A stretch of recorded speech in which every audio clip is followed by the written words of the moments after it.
Assalamualaikum warahmatullahi wabarakatuh.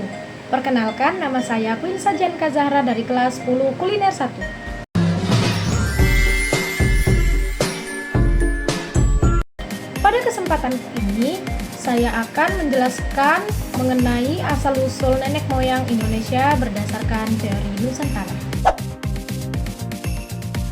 Teori Nusantara adalah salah satu teori penting dalam kajian sejarah dan antropologi Indonesia yang berusaha menjelaskan dari mana sebenarnya asal masyarakat awal yang mendiami wilayah kepulauan Indonesia. Teori ini menyatakan bahwa nenek moyang masyarakat Indonesia bukan berasal dari luar, melainkan berkembang langsung dari manusia purba yang hidup di wilayah Nusantara sejak ribuan hingga jutaan tahun lalu. Untuk memahami teori ini, kita perlu melihat perjalanan sejarah manusia di Indonesia. Sejumlah penelitian arkeologis menunjukkan bahwa wilayah Indonesia telah lama dihuni oleh berbagai jenis manusia purba. Misalnya, ditemukannya fosil Pithecanthropus erectus di Trinil, Jawa Timur oleh Eugene Dubois pada tahun 1891. Fosil ini merupakan salah satu bukti tertua keberadaan manusia purba di Asia. Lalu ada juga temuan Homo erectus di Sangiran yang telah berusia sekitar 1,5 juta tahun.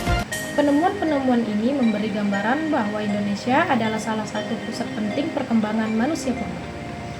Salah satu tokoh yang sangat mendukung teori Nusantara adalah Profesor Muhammad Yamin, seorang sejarawan, budayawan, dan ahli hukum.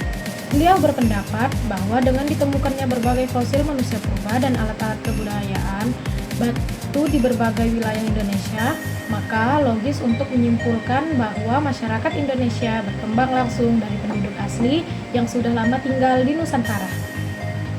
Selain itu, budaya-budaya awal seperti tradisi kapak genggam, budaya kapak lonjong, budaya Austronesia, hingga budaya Neolitikum telah berkembang dengan ciri khasnya masing-masing.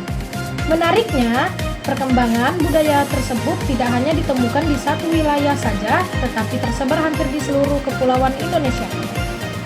Hal ini menandakan bahwa masyarakat awal Nusantara telah hidup secara mandiri dan mengalami evolusi budaya tanpa bergantung pada migrasi besar dari daratan Asia. Dalam aspek kebahasaan juga ditemukan bukti penting bahasa-bahasa daerah yang ada di Indonesia, mulai dari bahasa Jawa, Sunda, Batak, Bali, Bugis, dan ratusan lainnya memiliki perkembangan yang panjang dan berlapis-lapis. Perbedaan antara bahasa satu daerah dengan bahasa lain menunjukkan bahwa masyarakat kepulauan ini telah memiliki perjalanan budaya yang sangat lama. Beberapa ahli linguistik juga menyebutkan bahwa banyak kosakata asli Nusantara yang tidak ditemukan dalam bahasa-bahasa luar, sehingga menguatkan adanya perkembangan internal yang khas. Tidak hanya itu, bukti kebudayaan berupa peninggalan arkeologi seperti peralatan berburu, peralatan mengolah makanan, serta sistem pemukiman kuno juga menegaskan bahwa masyarakat awal Nusantara telah membangun tatanan kehidupan mereka sejak masa yang sangat lampau.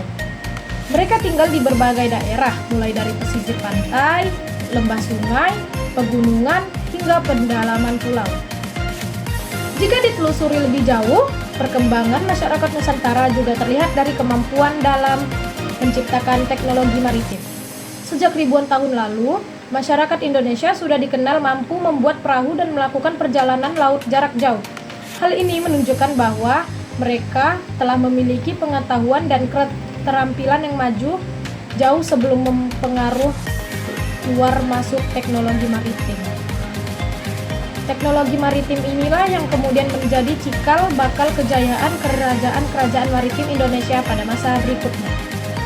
Dengan berbagai bukti tersebut, baik dari fosil kebudayaan, artefak hingga bahasa, maka teori Nusantara memberikan pemahaman bahwa nenek moyang bangsa Indonesia sebenarnya memiliki akar sejarah yang kuat di wilayah ini. Mereka bukan sekedar pendatang, tetapi mereka bagian dari proses panjang evolusi manusia dan budaya yang berkembang langsung di Kepulauan Nusantara. Teori ini juga menumbuhkan rasa bangga, karena melalui teori ini kita dapat melihat bahwa bangsa Indonesia telah memiliki kehidupan, identitas, dan peradaban sendiri sejak zaman prasejarah. Bangsa kita lahir dari tanah Nusantara, tumbuh di kepulauan ini, dan mengembangkan kebudayaan sendiri sebelum adanya hubungan perdagangan atau kontak dengan bangsa luar.